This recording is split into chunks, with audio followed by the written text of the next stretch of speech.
अस्सलाम वालेकुम वीवर्स, कैसे हैं आप? उम्मीद है कि आप खैरियत से होंगे। आज की इस क्लास में हम 5 बहुत ही इंपॉर्टेंट इंग्लिश स्ट्रक्चर्स डिस्कस कर लेंगे जो हम रोज़मर्रा ज़िंदगी में बहुत ज़्यादा इस्तेमाल करते हैं। वो तमाम व्यूवर्स जिन्होंने अभी तक चैनल सब्सक्राइब नहीं किया, आप चैनल सब्सक्राइब करके बेल का आइकन दबा लें ताकि हर नोटिफिकेशन आपको आसानी से मिल सकें। तो आइए आज के 5 जो इम्पोर्टेंट स्ट्रक्चर्स हैं उनको वन बाय वन एग्जाम्पल्स के साथ हम डिस्कस कर लेते हैं। पहला स्ट्रक्चर है हमारे पास आज hold the view that. Hold the view that का इस्तेमाल होता है ख्याल है कि कहने के लिए। जैसे कि कहते हैं ना हम लोग कि मेरा ख्याल है कि, उसका ख्याल है कि कहने के लिए ख्याल है कि का ट्रांसलेट करने के लिए हम होल्ड द व्यू दैट का इस्तेमाल करते हैं। अब इसका जो फार्मूला बनेगा देखें, सबसे पहले सब्जेक्ट, फिर उसके बाद होल्ड द व्यू दैट, फिर उसके बाद सेंटेंस। ठीक है, पहले हम मेरा ख्याल है कह के फिर उसके बाद हम सेंटेंस इस्तेमाल करते हैं। जैसे कि मेरा ख्याल है कि तालीम बहुत अहम है। मेरा ख्याल है कि तालीम बहुत अहम है। I hold the view that education is very important. I hold the view that education is very important. मेरा ख़याल है कि माशरती मसाइल पर तवज्जो देनी चाहिए। मेरा ख़याल है कि माशरती मसाइल पर तवज्जो देनी चाहिए। I hold the view that attention should be given to social issues.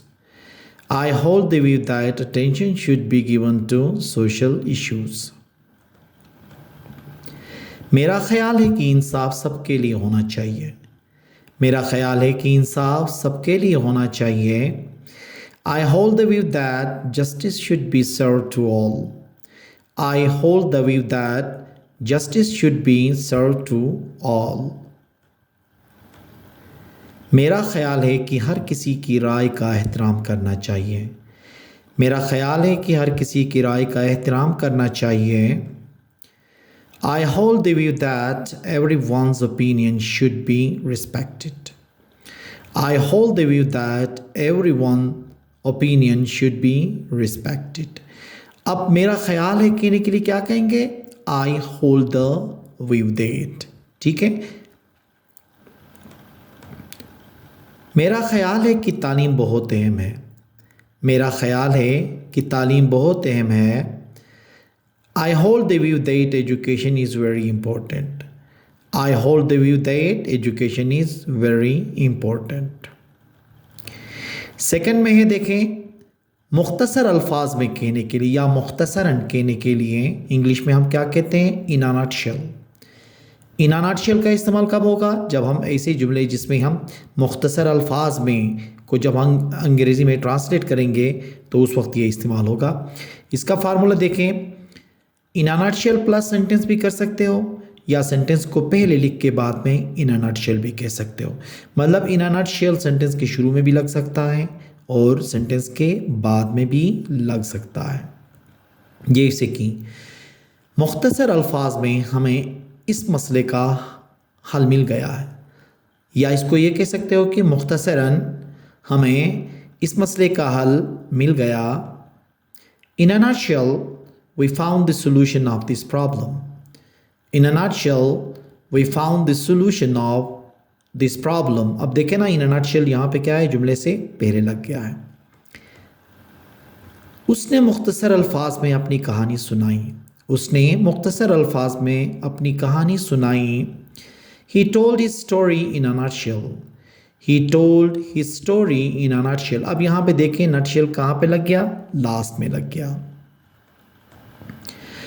मैं आपको मुख्तसर अल्फाज में समझाता हूँ। मैं आपको मुख्तसर अल्फाज में समझाता हूँ। I will explain it to you in a nutshell. I will explain it to you in a nutshell. मुख्तसर अल्फाज में हमें इस फाइल को दोबारा देखना है, या इसको इस तरह से भी कहते हो, मुख्तसरन हमें इस फाइल को दोबारा देखना है। In a nutshell, we need to review this file again. In a nutshell, we need to review this file again. तो मुख्तसर अल्फाज में या मुख्तसरन कहने के लिए हम क्या इस्तेमाल करेंगे इंग्लिश में? इन अ नटशेल का इस्तेमाल करेंगे। तीसरा है देखें with pomp and show. With pomp and show का मतलब है बड़ी शान और शौकत से, मतलब बहुत ही धूमधाम से कहने के लिए, ठीक है। इसका जो फार्मूला बनेगा, सबसे पहले हम सब्जेक्ट, फिर उसके बाद वर्ब, फिर ऑब्जेक्ट, फिर लास्ट में क्या होगा? विद पॉम्प एंड शो आएगा। अब इसके जो एग्जाम्पल है देखें, शादी की तकरीब बड़ी शान और शौकत के साथ हुई। शादी की तकरीब बड़े शान और शौकत से हुई। The wedding ceremony was held with pomp and a show. The wedding ceremony was held with pomp and a show. महफिल मौसीकी बड़ी शान और शौकत के साथ सजाई गई। महफिल मौसीकी बड़ी शान और शौकत के साथ सजाई गई। The musical event was arranged with pomp and a show. The musical event was arranged with pomp and a show. जश्न आज़ादी को बड़ी शान और शौकत के साथ मनाया गया। जश्न आज़ादी को बड़ी शान और शौकत के साथ मनाया गया। Independence Day was celebrated with pomp and a show. Independence Day was celebrated with pomp and a show. तो with pomp and a show हम कब इस्तेमाल करेंगे? बड़ी शान और शौकत के साथ कहने के लिए। उसने अपनी कामयाबी का जश्न अजीम शान व शौकत के साथ मनाया। उसने अपनी कामयाबी का जश्न अजीम शान व शौकत के साथ मनाया। He celebrated his success with pomp and a show. He celebrated his success with pomp and a show. Next है हमारे पास go and get. ये इस्तेमाल होता है जाओ और ले आओ, ठीक है। जाओ और ले आओ कहने के लिए अंग्रेजी में क्या कहते हैं? Go and get. अब इसका फार्मूला देखें, गो एंड गेट के बाद वो ऑब्जेक्ट, ठीक है, कोई भी नाउन हो सकता है। जैसे कि जाओ और पानी ले आओ। जाओ और पानी ले आओ। गो and get water. Go and get water. जाओ और कुर्सी ले आओ। जाओ और कुर्सी ले आओ। Go and get chair. Go and get chair.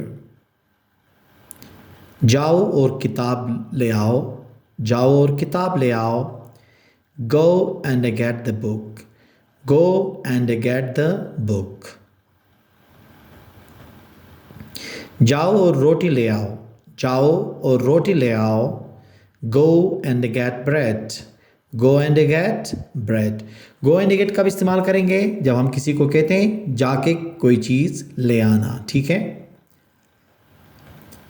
Last है हमारे पास as compared to. As compared to का इस्तेमाल होता है के मुकाबले में या के निस्बत, ठीक है। के मुकाबले में या के निस्बत के तौर पे इस्तेमाल होता है। जैसे कि इसका फार्मूला बनेगा, पहले सेंटेंस, फिर इस कंपेयर टू करके आगे किस चीज़ के साथ कंपेयर कर रहे हो उसका नाम आ सकता है, ठीक है, जिसको हम अदर वर्ड्स भी कह सकते हैं।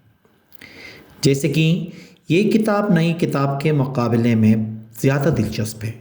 ये किताब नई किताब के मुकाबले में ज़्यादा दिलचस्प है। This book is more interesting as compare to the new book. This book is more interesting as compared to the new book. उस गाड़ी की कीमत पुरानी गाड़ी के निस्बत ज़्यादा है।